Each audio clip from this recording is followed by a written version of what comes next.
Ramsey, ang bahagi po o papel ng DOLE sa usapin na ito ay supportive and collaborative sa Department of Migrant Workers at saka sa OWA.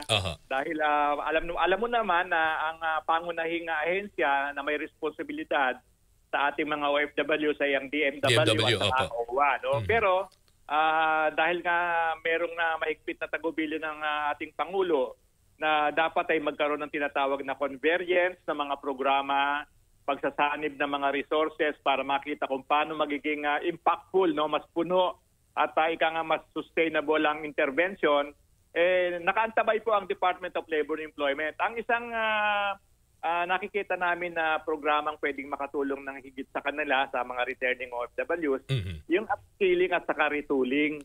Parang sa ganon, meron na silang mga kaalaman, dadagdagan natin. At yun din may kinalaman din sa livelihood, no?